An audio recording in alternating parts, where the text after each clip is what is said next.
Hey, everybody, and welcome to another episode of the Apex Podcast. But today it is going to be a segment of my co-host and partner in crime, Mr. John Kuntz's show, The Disruptor. So our guest today, I'm going to allow John to bring to the table because we're going to be talking about a little bit of a different topic than we were last time you met this gentleman. You guys met David on a previous episode, which I would highly recommend going back and listening to, on ethnic confusion and exactly where we all three kind of came from and the trips that our families both took to the United States, and especially an exploration of the lineage, John's family, and some amazing humans that did some amazing things here in Cleveland, Ohio. So highly recommend going back and listening to that episode if you want a little bit of context about our guest prior to listening to this one. But John, why are we so excited today about this different episode structure?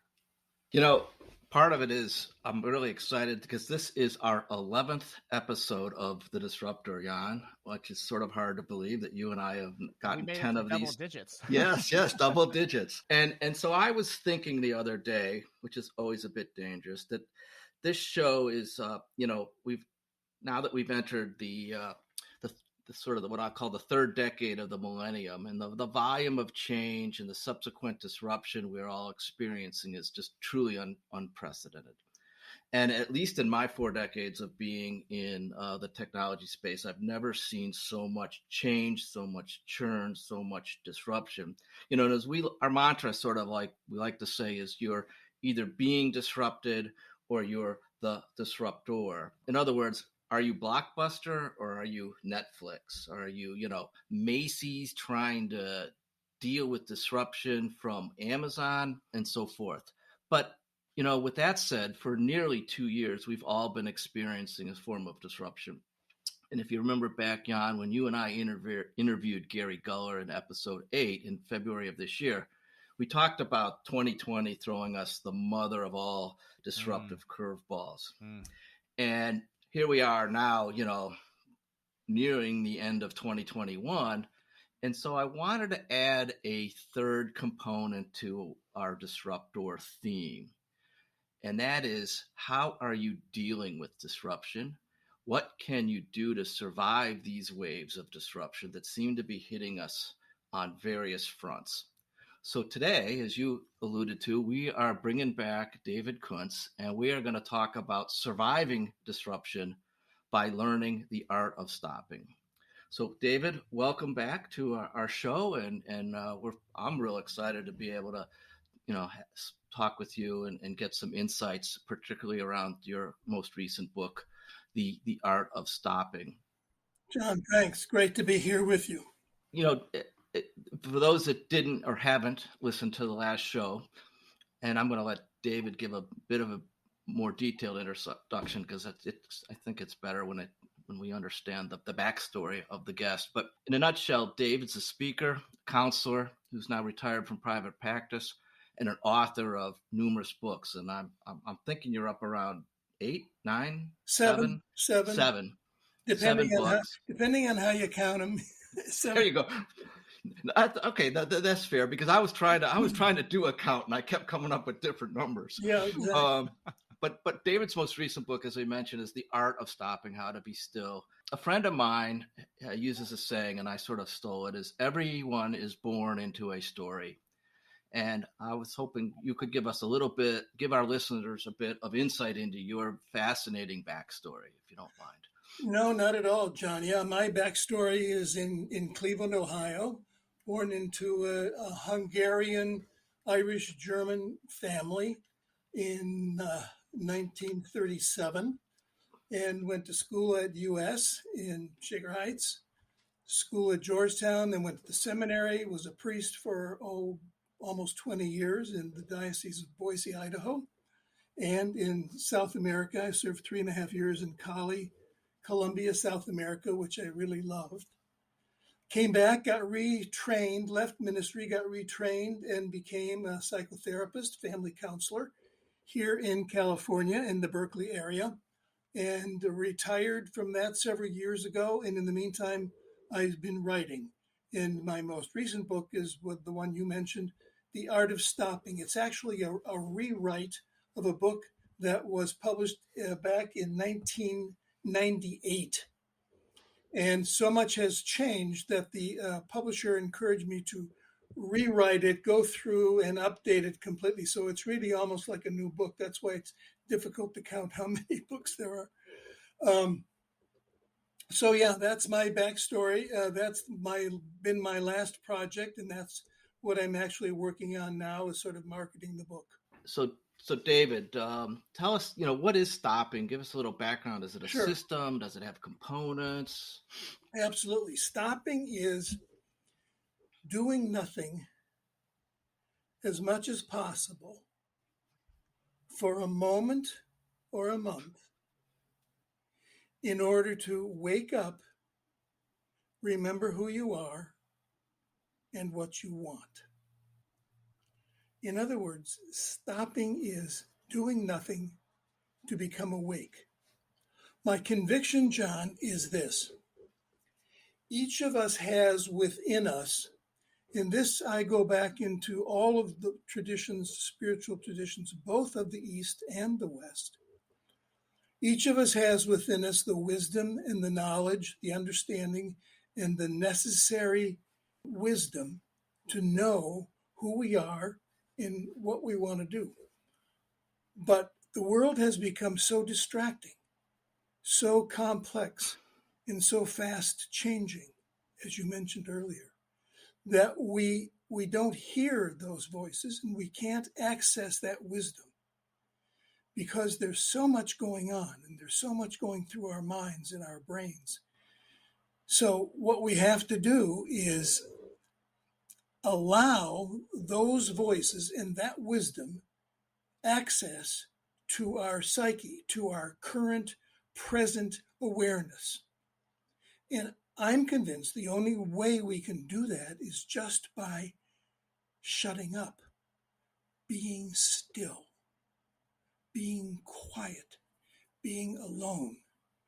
Now, as you know, that's very countercultural. That's not a popular mantra. People are afraid to be alone, okay? To practice stopping is totally, completely simple. Everyone knows how to stop and shut up and be still. That's easy. But to do it, we're terrified. All, again, of the Western and Eastern traditions tell us what is the most challenging spiritual problem of human beings? The self. Conquering and knowing the self. So that seems to be probably, when you stop and think about it, the most important thing you can do in your life is to know yourself and to know who you are and what you want. And if you don't, it's very sad. Well, and this is only being exacerbated with the speed of change and the speed of technology and the speed on which we communicate. I mean, there's a lot of good things and innovative things that come about with what Jan and I work with entrepreneurs that are, in startup companies that are trying to actually, be disruptive. They're trying to make things better and do things faster and different. But, at the same time, there's some downsides, as you just pointed out. I mean, whether it's Facebook or Instagram or those kind of things, you're now, it's almost impossible to disconnect from I'll call it your network or your right. ecosystem. I get that. Yeah, I totally get that. But if you don't disconnect, it's often tragic because you miss. Yeah, if you miss the most important thing in your life, then what's the use? It is really, I believe, this is where it's hard to convince people of. It is the most important thing you can do. And it's a very hard sell. I've been selling this now for years. It's a very, very hard sell. People give very quick intellectual assent to the idea of stopping and doing nothing and being still. but they're very, very resistant in actually doing it. Here's a challenge for your listeners. Imagine a time, say in a couple of weeks, when you can be free from any obligations whatsoever. No one's going to bother you, and you can go a place where you'll be alone. At your home or in a library or on somewhere in a park, anywhere where you're alone and no one's going to get you. And I imagine sitting there for an hour, totally still, or, basically just sitting and doing nothing, not reading, not checking your phone, doing nothing. And most people say, why would I do that? I've got a million things to do. And I say, why wouldn't you do that? Because the million things you do might be the wrong things. Exactly. If they're the wrong things, then why do them?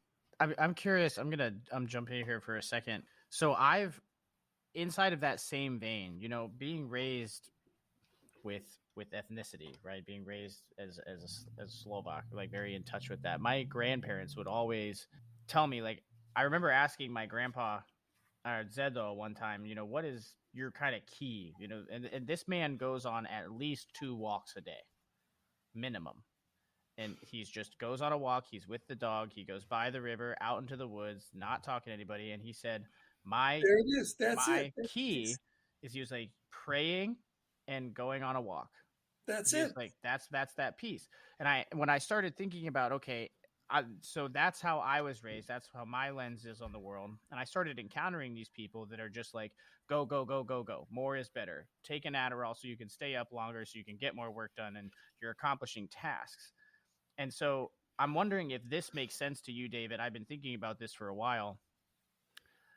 I feel as if we're running into a place where people are not so much being creative, but they're being extremely effective mimics. Interesting concept. They're mimicking a structure that a truly creative person came up with and attempting to make it more and more and more and more efficient. By calling it creativity, it's actually effective mimicry. Interesting. And that creativity lies where you're really speaking and honing into is in that place where, for me, it's in front of my whiteboard. That's why I have an 8-foot whiteboard in my hallway. I will take an hour or 2 on a Saturday, and I just finished cleaning. I self-care on Friday nights, so I make sure my entire apartment's clean and I have everything set and everything is what I want to do.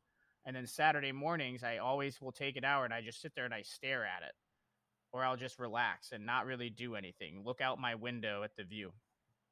And those are where those original thoughts, where I've almost like put together all of the issues from the week, kind of start coming together. But to your point, if you're even engaging in, reading or anything that's input, it's like you can't be inputting and outputting at the same time. You need to halt the input and allow the output to manifest. But does that creativity and mimicry kind of make sense? What are your thoughts on that? Makes total sense. I agree with you completely. I never thought of that concept, but it makes total sense. And your grandfather practiced stopping. He did what I'm encouraging. Our grandparents probably mostly did, because life was like that then. Life offered opportunities for quiet. I remember being out on my Irish grandfather's farm in Ohio when I was a kid, and he would take me out there and he'd talk to the farmer, and I'd wander around the farm doing nothing. But I was with him. He probably kept me within earshot, but I was doing nothing, just being still. And so he had it, praying and walking the dog. Absolutely. That's an interesting concept because, my dad, David, used to talk about business, back in the 50s, in the 60s and 70s when he first started practicing law. And he said, we would write a letter, we'd put it in the mail, and then we'd basically pause and we'd wait. and then they would get the letter or the document or whatever. They would revise it. They'd,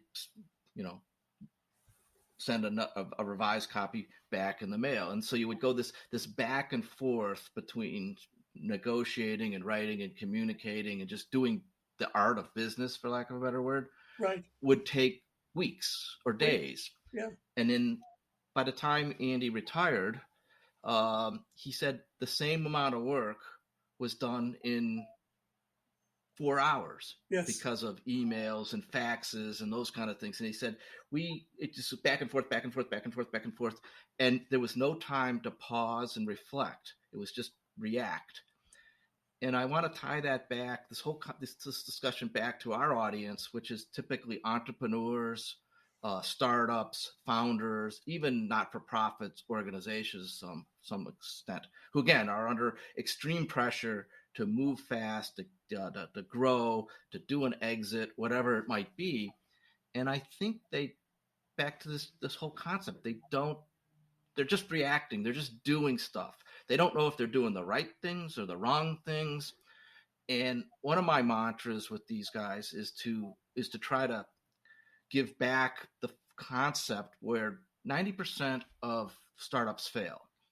And depending on whose study you read or how you count, they fail mostly because of poor market fit. In other words, they build something or they create something, a product or service that basically nobody wants to buy. It could be technically superior, it could be great, but at the end of the day, nobody cares because they don't buy. Yeah.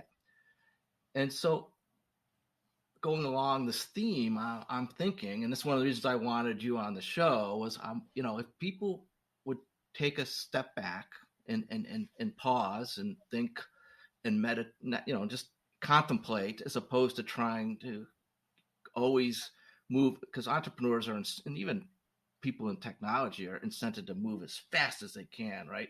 Particularly if you're trying to raise money, or like you said, you're trying to grow your business so you can, get that unicorn, out the door for $1 billion or whatever. Sure. Let me say to those entrepreneurs, let me remind them of a saying from Milan Kundera, who was a Czech novelist, brilliant novelist. And he says this, and this is from his novel called Slowness. Slowness is to remembering as speed is to forgetting. So the faster you go, the more you forget. And the slower you go, the more you remember. So I will guarantee you, if you're speeding through life, you're forgetting a lot of things. You're not remembering a lot of things. So slowing down will bring them back. Slowness is to remembering as speed is to forgetting. It's always. I love that. It's always true. In that same vein, I feel like I just had this conversation. I'm having trouble remembering exactly who I had the conversation with, but that's not really pertinent, so I'll just continue with the story. And we were talking about the reason why people struggle to be alone right now. And one of the reasons that we kind of came up with, outside of the fact that people look at their distractions as like their phone, their computer, their TV, stuff like that. But I try to tell people it's not just your phone. Your phone is actually 50 different things. Your TV is actually 4 or 5 different things. Your computer is actually 20 different things. So you really have, somewhere between 70 and 100 things pulling at your attention at all times, whether it's apps or notifications or besides your kids and the rest of the people in the world and the 3D world, right? And so now our brains are having to deal with the physical reality and the digital reality, which our brains have never had to deal with before. We're at the front end of this like consciousness evolution almost. We were talking about it, and he said that one of the things that he gets really nervous about is when he stops, he starts remembering all of the things that he was forgetting, and that there's an anxiety that comes with that initially.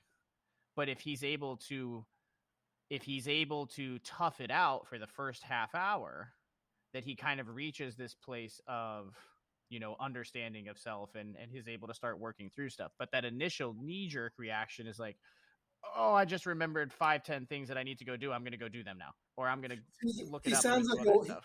he sounds like a wise friend. I think that's very true to human nature, and I think that the reason we have trouble being still today is the same reason people have had it for millennia. We are afraid. We're afraid of ourselves. We're afraid of what we might remember. But your friend says, and rightly so, if you can punch through that resistance, if you can stay in the chair for the first 3 minutes and not get up and go back to your life and start forgetting again, then you will begin to remember things that you really need to remember. And here's one of the good things about stopping that I really believe is that during your time of stopping, you don't really have to do anything. And that's hard for people to accept, to believe. But I'm convinced it's true. Don't do anything. Now, is it really possible not to do anything? That I don't know. It probably isn't, because our mind is always going. The monkey's always running around. The monkey brain is always busy. But as much as possible, be still. Just be still. Just be still. Just vacate everything you possibly can. Be still and see what comes up. And I'm wondering if, like, I almost people that have been so overstimulated for so long, and this is something that I'm realizing about myself. It's funny that we're having this specific conversation, because I'm actually writing a course about this right now called Find Your Focus. And it's so much like how people would go through withdrawals from opiates or benzodiazepines. I believe that it's a similar response when you start to try to stop for the first time. Interesting. If you're a person that has been used to a level of dopamine hit that is caused by 100+ notifications hitting your consciousness every so often, throughout the day, taking that away immediately would cause a drastic spike in anxiety that would be borderline unbearable. Yes. But if that person is able to go grocery shopping and leave their phone in the car and take a physical list in, they're still engaging in something, and it's for a set period of time, but they'll still maybe be able to reap benefits from not having the technology, because their brain is still kind of wandering in between finding groceries. Good. A good example of stopping as much as possible. If going to the grocery store with the list rather than a phone is the best way you can do stopping for a while, that's fine. I had a friend, a member of one of my seminars, said the closest I come to stopping is golf. And I thought, well, I don't know, that isn't great, but if that's what you can do, then that's what you can do. Yeah, whatever way you can do it, as much as you possibly can. One of the ways I try to help people to put stopping in their lives is by dividing it into 3 ways to do it. And I call them... That was my next question, David. Oh, okay. Yes, you're right. You're good. Yes, you're right on point here on where I wanted to go now. Yes, go ahead. Sorry. The first way is still points. The next is stopovers. And the third is grinding halts. And my encouragement to people is start with still points. What's a still point? A still point is a minute, a few seconds, a few minutes, maybe an hour or so, a relatively short period of time in which you do nothing and be still, be inward, turn your energy in, be alone somewhere. One of the things I encourage people to do for still points is go into the bathroom and close the door. Look in the mirror, close your eyes, put some water on your face. Breathe, always breathe. It's a still point. Taking a deep breath, breathe 4 or 5 times. Be still, just be still. You don't have to do anything. Or you can say a prayer, or you can say an affirmation, or you can remember someone you love. That's all fine. But you don't have to do anything. Just be still, be quiet. 2, 3 minutes. You can go back to life. Do that 20, 30, 40, 50 times a day. You will come to the end of your day different. I'll guarantee you that. You will come to the end of your day different. And then my conviction is you will like doing still points so much that you will be motivated to do stopovers, which is like a day or a weekend of doing nothing. Now, that really takes motivation. People aren't just going to go out and do that because they can't. They have responsibilities. They have families. They have kids. They have spouses. They have whatever they have, everything, life.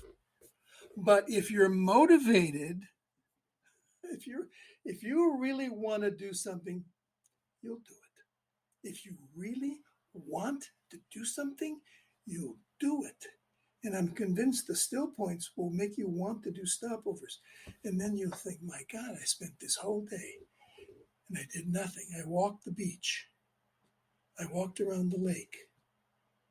Whatever. You use your imagination to do nothing as much as you can in some way. One of the ways, the way I discovered stopping was very personal. I was a priest in Idaho, very busy, very successful. Things were going great. And then all of a sudden, sort of the bottom fell out of my life. That's a long story, but that's for another program. And I didn't know what to do. My vocation had been very fulfilling up to that point, and all of a sudden it wasn't. So I got permission from a very good bishop to go away for a month. I rented a cabin on the North California coast, and I looked at the ocean for a month.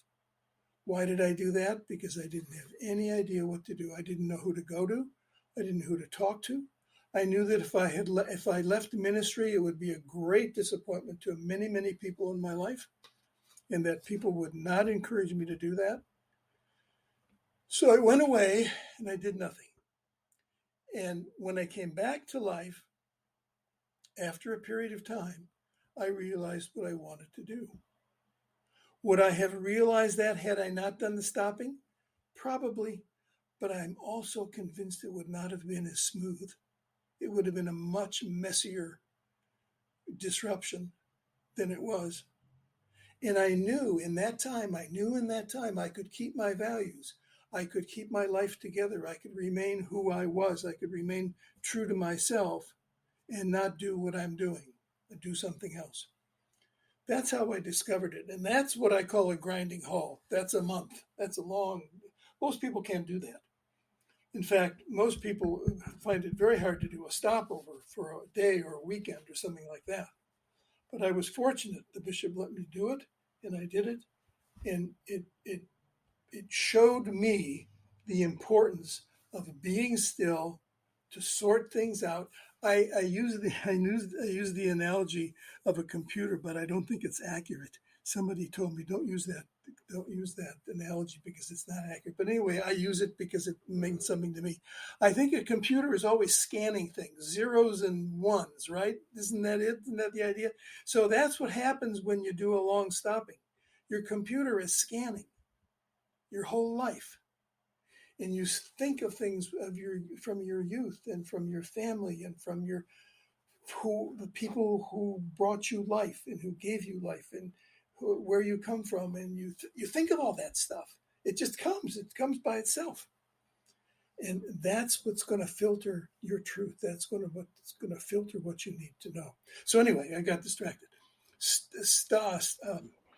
Still points is where to start stopping, and then you'll be motivated to do stopovers. And if you want, and if you can, do a grinding halt, a long period of time, a 2-week retreat.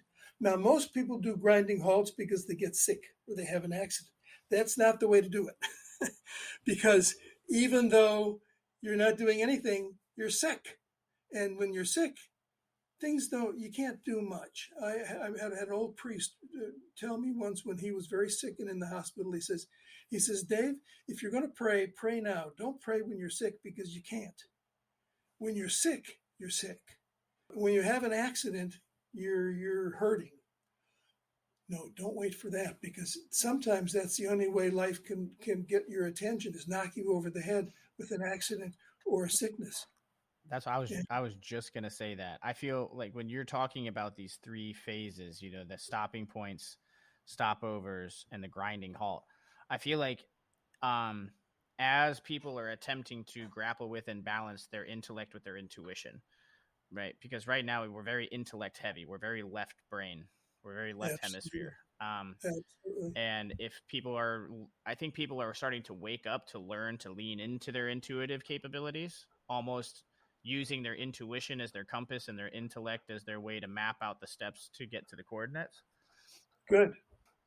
But if you allow your intellect to take hold, and you almost get presented these choices in life, and it's, one side is a stopping point and the other side is increased productivity. And by no fault of anybody's who is experiencing these overwhelming feelings of anxiety, they've been told day after day after day after day after day for the last decade to hustle, to grind, to push harder, to go longer hours, to make it to the next level. And so inside of their mind, anytime they're presented with this split in the road, they're taking the road traveled by instead of taking the road less traveled by and sitting with their intuition and figuring things out.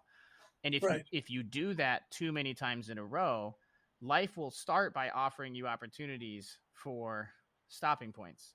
And if you continuously choose not to do that, it's going to force you into maybe a stopover. And if you continue to not take that option, eventually life will autocorrect itself. That's right. And you will get smacked into a grinding halt. I like that or another. I like that phrase. Life will autocorrect. Yeah, Mother Nature has homeostasis, and that's a real thing. Has her way. She has her way of making sure that, like, you are on the path that you're supposed to be on, whether you like it or not. And I feel like that's what I experienced when I transitioned from the military and nursing into entrepreneurship. It's like I put off that decision for 6 to 8 months, and then the world was just like, I'm going to make a whole bunch of things happen really, really quickly in your life because you've been backing this off for like 8 months now. So Merry Christmas. Okay. So I have to jump in here with a little story just to sort of reinforce the concept. And I don't know if I'm probably never told you this, David, but I had a stopover experience back when I was in college, and it came to me while I was thinking and prepping for this show. I went to school in California, near Claremont, California. Right. And it was back in the 70s. So the communications and, the distance was extremely long compared to today's world, right? There were no cell phones. There was no internet. There was, if you wanted to talk to somebody, you got up and waited in line at the end of the dorm and waited till the rates went down, and then you'd have to call collect. And, that's right. And it was like $10 an hour or $5 an hour. And, right. The calls lasted about 45 seconds because they were so expensive. So I was struggling. I was, way from home, long way away. It was a beautiful part of the world. We had these 10,000 foot mountains in just north of Claremont. And so one weekend I went up by myself, walked up into the mountains, and there was right above school was a 10,000 foot mountain called Mount San Antonio. And it was actually nicknamed Mount Baldy because it was just above the tree line. So there was all this exposed granite. There was no trees. And so I climbed it, and I'm sitting on the summit and just contemplating and thinking of what am I going to do? What do I want to major in? What should, just literally spend all weekend up there by myself. And the honest to God truth, I'm sitting there and I'm looking around, and it was like, poof. Sitting on a pile of granite, right? Big giant mountain, pile of granite. And I'm like, I should study geology. And that's what I did. The rest is sort of history. I went on and I got my undergraduate degree in geology. I went and got my master's degree, and I had actually entered into a PhD program to study geochemistry. And then, interestingly enough, IBM walked along and came into my life, and I sort of pivoted into the technology space. But I wouldn't have been there, I don't think, if I hadn't taken that stopover on top of Mount San Antonio in 1979. That's so a great just story. To reinforce this concept. Yeah. So it was like, I was like, wow, I had one of those. I didn't know it. Yes, you but did. That's now, exactly now put a name on it. I don't think I've ever had a grinding halt yet, although my trip to Nepal might have come close. I never had taken a 2-week vacation in my entire working career of 35 plus years. And a couple of years ago, I went to Nepal for 2 weeks. And the beauty of going to Nepal is, again, another one of our interview guests, Gary Guller, and I talked about is it's a 12-hour time zone difference. So nobody can get a hold of you if they want to. And it was the same thing, just for 2 weeks. I was walking along the trail, and we'd go for about an hour, and for each hour you were by yourself, right? Because you were just going at your own pace and go from one village to another village, and you did a lot of thinking, right? Yes. And yes, while you were walking. Yeah. Good examples.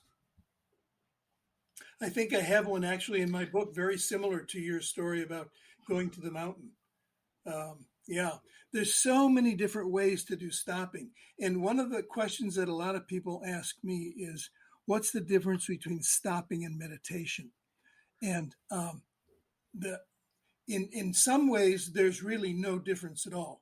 Stopping and meditation have the same purpose: to wake up, to remember who you are, to be mindful.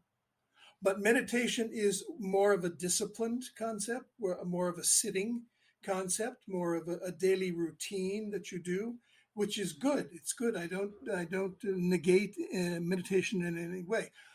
The problem is most people don't do it because there's a huge resistance to doing that. True meditators are dedicated to it, and that's wonderful. But all of us can do stopping, and all of us can put those moments into our lives without all that much trouble. Especially, John, as your theme says, people who are being disrupted. Out here, I was reading recently of taxi drivers who have spent tons of money on their medallions, which are now worthless. Talk about a disruption. That's one of our examples, right? Are you the taxi cab industry, or are you Uber and Lyft, right? And those guys came in and basically pulled the carpet out from under everybody. No fault to them, right? They were just doing what they were trained to do. Absolutely. But you've got to be ready to deal with it, and sometimes it just taking a pause and thinking about it and saying, now evaluating, what? In good example in Ireland, it was in Dublin about a couple of years ago, right when the sort of the Uberization of the taxi cab industry started up. And interesting enough, in Dublin, the taxi cabs were also Uber drivers. Oh, really? So when you called an Uber, the taxi guy showed up. He just happened to be wearing his Uber hat, not his taxi hat. Oh, and so those guys were very creative in dealing with something that could have been, as opposed to making a big stink and protesting and blah, blah, blah. That's interesting. Yeah, another example of taking some time, thinking it through, pivoting, particularly for our entrepreneurial friends and founders, right? What I love about your approach is it's sort of small. It's like the crawl, walk, run approach, right? Mm-hmm. So it's you start small, get then get a little more, and then get really big. Once you get hooked on that concept. Yes. Yep. And that's what makes it. It's like everything else. It's a lot easier to start crawling, unlike meditation, which I actually tried to do. And you're right, it's really hard. It takes a discipline, and I think that's why a lot of people struggle with making it a constant. And people are always asking, "Am I doing it right? Am I doing it right?" Which is the wrong question. And it isn't the question at all in regard to stopping, because stopping has no rules and very, very few guidelines.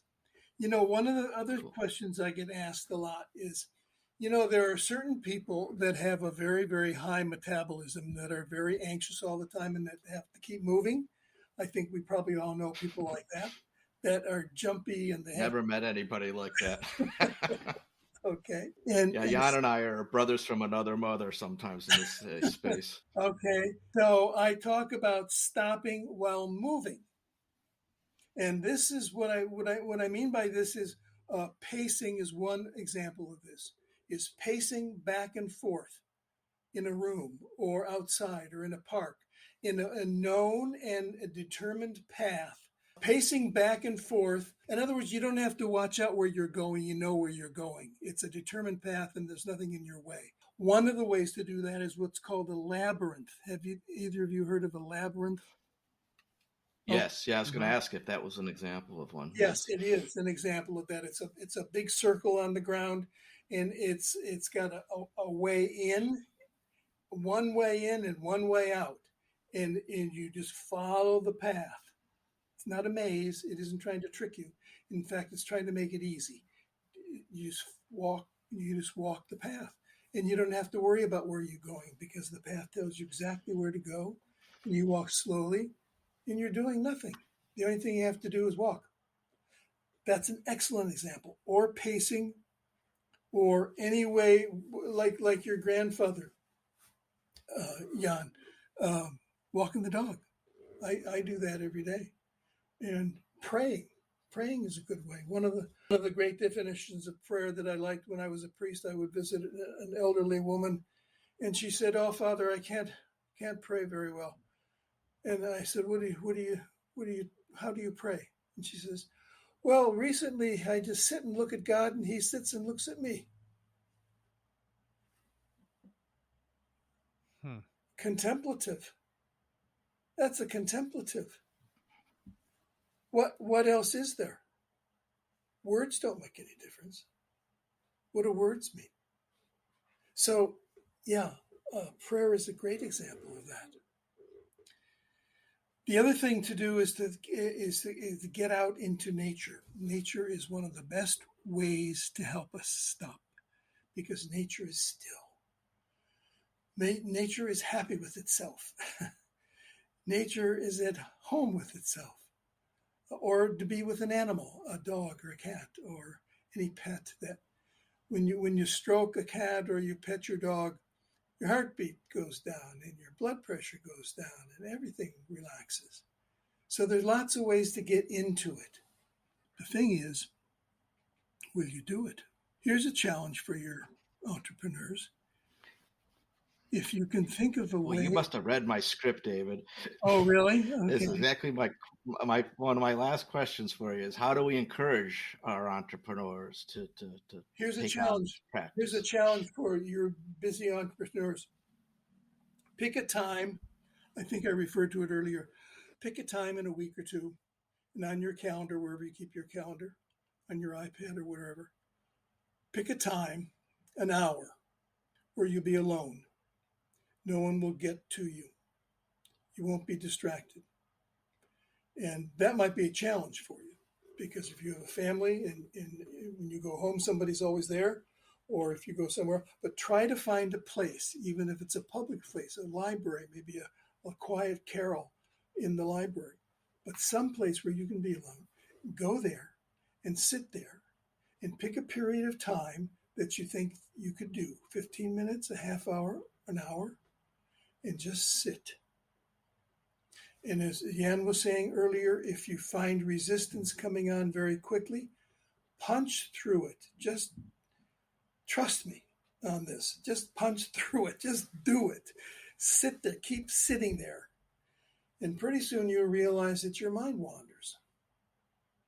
Oh, and maybe you'll even not quite realize where you were for the last minute.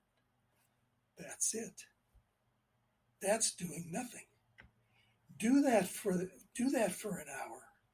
Do that for as much as you possibly can, and see if that doesn't feel good to you. See if that doesn't get you into touch with the real heart of your own wisdom that you have from your family or from your heritage or from your own soul, because that's what stopping is about. That's really the purpose of it, is to make us live the life we're meant to live. Live the life that we are called to live every day. Well, I don't have much more to add to that. I thought that was an excellent wrap up. Okay. Jan, anything else? I have a commercial. We'll wrap up with a commercial, but I'll give you. If I ask the questions, me and David just need like another 2 hours. Right. Yeah, I think that's right, Jan. I get that feeling too. I need to show you this course that I'm working on. Yes, I'd love to see it. Because this is I think so. It's so needed, not because people know they need it, because they don't know they need it. They don't. That's what I think is frightening me about what I'm seeing in my age demographic, right around like the 30 and younger specifically, are really scaring me, because if that uncomfortability with being alone continues to grow, and we don't recognize that this is the first time that humans have had to live balancing two realities, the physical and the digital, we're going to end up in a really weird place. So totally agree. And I don't have any idea how to get their attention either. Yeah, I'm very interested in. So everybody that's listening, plan on in the future this topic continuing to be explored. I would highly recommend purchasing the book and reading it, because I know that part of the reason why I have a million and one questions for David is because I read it and I just started seeing all of these blips. That whole idea of life offering you stopping points and then actively choosing to not take the stopping point because of efficiency's sake, that came out of reading the book and taking a chance to go on a walk at the park. And that's where that question came from. So I would, for anybody that feels as if they've been dealing with too many things, they're anxious, they have, you're not sure which direction to go in life, whether it's career path, it's launching a new product, it's trying to decide whether or not you want to take that promotion, this book can be universally applied across all of those places. So I would definitely recommend picking it up and giving it a read, spend time with it. Don't rush through it.